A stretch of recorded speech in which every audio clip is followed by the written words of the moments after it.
Hello all, welcome back to my channel. మనం ఈరోజు trending అవుతున్న ఓరియో కార్నెట్ ఐస్ క్రీమ్ ఇంట్లోనే చూడబోతున్నామండి. నాకైతే బయట దొరికే ఓరియో కార్నెట్ ఐస్ క్రీమ్కి ఈ ఓరియో కార్నెట్ ఐస్ క్రీమ్కి ఏ డిఫరెన్స్ కనిపించలేదండి. మనం ముందుగా 50 గ్రామ్స్ ఆఫ్ డార్క్ చాక్లెట్ తీసుకోవాలి.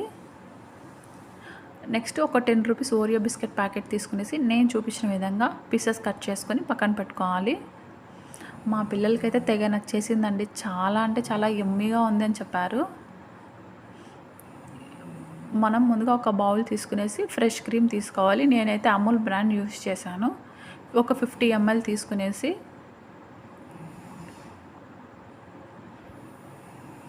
అందులో మనము 2 spoons of milk powder add చేసేసి విస్క్ చేసుకోవాలి. విస్కర్తో విస్క్ చేసుకున్న తర్వాత ఒక 2 స్పూన్స్ ఆఫ్ షుగర్ యాడ్ చేసేసి అది కూడా విస్క్ చేసుకోవాలండి. డార్క్ చాక్లెట్ అనేది మనం ఈ విధంగా మెల్ట్ చేసి పెట్టుకోవాలి. డబల్ బాయిలింగ్ మెథడ్లో మనం ముందుగానే కట్ చేసి పెట్టుకున్న ఓరియో బిస్కెట్స్ని కూడా యాడ్ చేసేసి ఇది డీప్ ఫ్రీజర్లో పెట్టాలండి. మనము ఒక 15 మినిట్స్ పాటు మళ్ళీ మనం కోన్ షేప్ ఉన్న ఒక కవర్ని తీసుకునేసి నేను చూపించిన విధంగా చాక్లెట్ని ఫిల్ చేసేసి హోల్డ్ చేసి చాక్లెట్ ఫిల్ చేయాలి. 3/4 వరకు మాత్రమే ఫిల్ చేయాలి.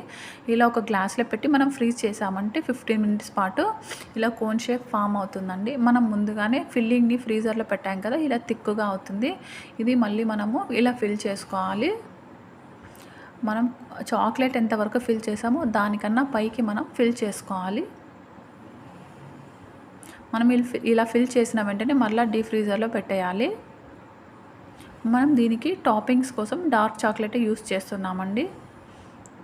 డార్క్ చాక్లెట్ అంటే మనకు అన్ప్రాసెస్డ్ చాక్లెట్. మీరు ఈ ఐస్ క్రీమ్ నార్మల్ చాక్లెట్స్ అయినా చేసుకోవచ్చు. డైరీ మిల్క్ అలా ఆ చాక్లెట్స్ అయినా చేసుకోవచ్చు, బాగుంటుంది. ఇలా ఫైన్గా చాప్ చేసుకోవాలండి. మనము ఈ విధంగా గార్నిష్ చేసుకోవాలి నేను చూపించిన విధంగా.